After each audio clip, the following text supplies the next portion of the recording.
You must have some estimate. You're a researcher. You're a researcher. You do these studies. That's your profession. You must have some time frame that you can probably give us as to when you might have enough information. Because you're right, the report you're waiting for may never happen. Just a ballpark. So I've been in trouble with giving a time frame in the past. I think it was pass weeks. on that. I think it was last year you said weeks. That's but right. But seriously, do you have any idea? People want to know. Yeah, I don't. It's not in the near future where I can predict it. I can't say that it's going to be this All time. right. Somehow I expected that answer. Thank you. Though, about the status of your report on hydraulic fracturing, and in particular, if you could give us an update, who you're consulting with, whether you're going to be having any public hearings, and I'm particularly interested in chemicals that have been found as a result of contamination. There was a Los Angeles Times article recently, you probably are familiar with, that a study from the University of Missouri showed that some of the chemicals can actually disrupt hormones and have led to fears of birth defects, infertility, cancer, near sites that have been sampled. And this is in Colorado. And that's in addition to the 350 instances of groundwater contamination in Colorado from more than 2,000 gas spills. Are you familiar with that study? Can you give us a status on your health report? And will you be taking public testimony through that process? So I was charged with a very specific set of requests from Commissioner Martens of DEC. And as part of that, what I am conducting is a health review. I'm reviewing the existing literature out there from all available sources to look at what are the potential health impacts. Does our regulatory framework mitigate those risks? And if not, what else could be done to do that? When we started, we were optimistic. We thought that we could be finished with this review very quickly. As we've taken time to understand what's going on, there is a lot more out there. And I'm in no hurry to play with any potential risks with the health and safety of New Yorkers. So I am not in a hurry to finish my report until I am at a tipping point of the data. What does that mean? We know that there are ongoing studies. The studies you cited, for example, go back to 1996 in terms of the kinds of patients they enrolled and the kinds of birth defects that were looked at and other things. What happened in 1996 is very different than what's going on today. So to the extent that I'm looking at the relevance of research, how it pertains to what New York is proposing under the SGEIS framework, what is the evolving nature of the technology, all of that has to play a role. And that's why it's taken much more time and much more energy, and it's been a much deeper research review than I originally anticipated. So I'm not in a hurry to finish this research review. To the extent that I will fulfill my charge and report back to the Commissioner, to Commissioner Martens, the review when I'm ready, that is the extent of my plans. So are you consulting with experts in a public forum, or is this mostly a private study? Well, this is a highly emotionally charged area. And to the extent that we want to be objective and scientific and stick to the facts, we are continuing our work as needed, reaching out to whoever I need to reach out to. I've in the past flown around to other experts around the country. We've engaged folks in the past individually, and we will do whatever we need to do to make sure that the review is thorough and complete when it is delivered. Thank you. Regarding the hydraulic fracturing, you indicated that you were reviewing the science, and obviously looking at a thorough review. But is there a thorough review that would be more focused on a public access, a public voice, a public process that has more transparency in terms of the public providing their responses, experts in the field, scientists, physicians, those who could provide the health input from the experts in a very public forum that would offer to those all over the state a sense that there is that kind of review and the experts can share publicly as well as the public comment. Is that something that is being considered? And I would suggest that it's something that should be done to provide more confidence in the community that this scientific review is something that we can understand better in a public forum. Thank you for your question. There are absolutely important roles for transparency. It helps the process in many ways. When it comes to certain types of science, however, there is a role for having transparency at a certain point. There has to be an objective period during which time the science is allowed to go where it goes. For example, the complexity of some of these studies, when they were done, over what period they were studied, how the measurements were taken.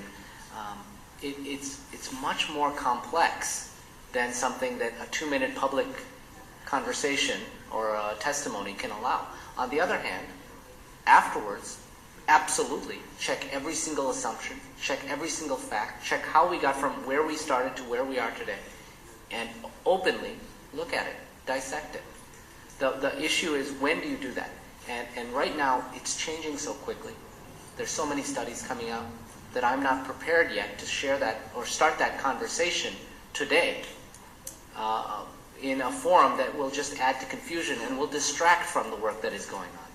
But as moving forward, there will be a public forum. To the extent that I've been asked to deliver a report to Commissioner Martens, I will deliver my report to Commissioner Martens, and then he can choose to do whatever he likes with it.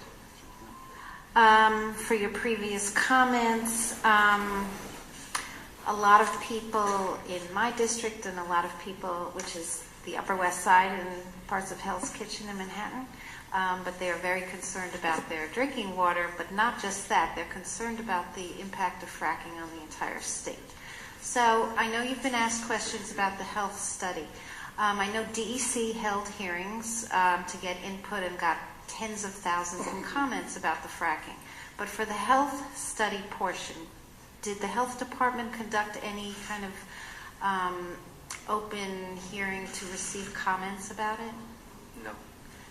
So you don't have to under the process? I was just asked for a very specific series of charges by Commissioner Martens to review the state of the SGEIS and to give recommendations on its adequacy relative to protecting the health of New Yorkers. My health review will do that. I will deliver it to him when I'm comfortable, at which point he can decide what he wants to do with it.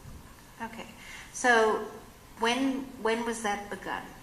I'm sorry? When did that process begin internally? November of not last year, the year before. November of 2012? Yes. Okay. So can you describe how that process has been going on in your office? Like, who's assigned to it? How many people are assigned to it? What is the scope of their investigation? So the scope of the investigation has been publicly described, and we have talked about the specific charges of what we're looking at. We're looking at ongoing, existing studies that impact health related to high-volume hydrofracking. Okay. To the extent that there were over 40 such studies published last year alone, we are reviewing them, and we have adequate staff between ourselves and others to make sure that we understand each study as it comes out relative to its pertinence to New York. Is this a study done in 1996 when they were using very different chemicals in a very different place? Does it relate to Marcellus Shale, or is it different sets of conditions relative to ours? So we've had a series of questions that we've been asking as studies come out. We look at its relevance, we look at its pertinence, we look at its actual health relevance, and we're starting to put together our understanding across all areas of health. What does high-volume hydrofracking impact? And if it does, how do you mitigate it? What do you do with it? All of those questions are on the public in the public debate already. How many staff members do you have dedicated to this study? It varies depending on when. So early on we had more, now we have fewer, to the extent that it varies over time as new studies come out. We're also working with our federal partners. We're working with folks in Pennsylvania. We're working with folks in California and Illinois and Texas. It varies depending on the studies that come out. As they come out, we bring appropriate attention to them. Okay, I appreciate that, but I'd like to know in terms of sheer numbers. Do you have 3 people in your office, or 10 people? Can you give me a better picture? It can be up to several dozen people. It can be as few as maybe half a dozen on any given time. Okay. There were some recent reports, I think it was about Pennsylvania, that animals were dying, and it is the veritable canary in the coal mine, although these are land animals who have been affected by the water runoff that's toxic, and they've been exposed, they've been drinking it, and other scenarios. Do those kinds of things trouble you? Animals dying absolutely troubles me. Well, I didn't mean to throw you a softball. I meant in relation to the adverse effects of fracking in those areas where there has been fracking, and then the runoff or what scientists say are the result of fracking that has directly affected the lives, health of the animals. We're looking at all available evidence that potentially could impact on our review of human health. Okay. So to the extent that there are studies that are very good and there are studies that are very bad. Like what's a bad study? What's a bad study? A bad study. A bad study is one that has no relationship to what might potentially happen in New York. A good study is one that has potential impact on human health, well described, well characterized, with conditions similar to New York State. Okay, but conditions in New York State aren't set yet. That's right? Exactly the point. So how do you... That's why I'm not done yet. Well, I mean, which comes first? It's a work in progress. To the extent that what I've said in the past is that with human health, I'm not willing to take any chances, and I will take the time it takes. There are, for example, large studies coming out from the feds on water impacts related to health. When there is a tipping point of data that can point you one way or another, my report will be ready. As of today, there is no tipping point. Okay, can you describe what the tipping point might be? And I'll tell you why I keep asking you this is because so many people around the state are very anxious to hear where this administration comes out on this issue. You know that there's a wealth of opposition. There are some who are for it, but those, of course, are usually have a personal stake in it or a monetary stake, as in the corporations. But if this goes forward and there's a mistake, it's not something we can take back. So I understand you're interested in having a robust study come out. So to the extent that as we're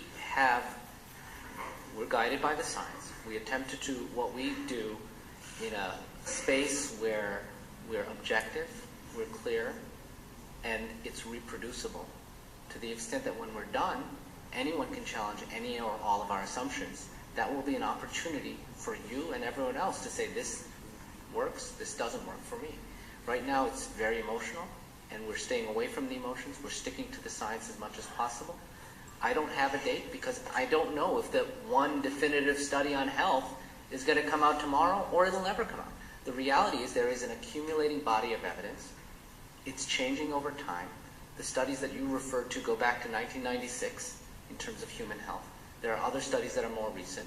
The nature of the industry has changed over time. It is a moving target. And so I don't have a tipping point clarified until I see it. And the point is, It will be public at some point. When it is public, everyone will have an opportunity to look at all of the assumptions, all of the studies included, and challenge any or all of our findings. Thank you. Wait, I'm sorry, I have one sentence. I You have, had 2 questions to me. I'm sorry, I meant one topic.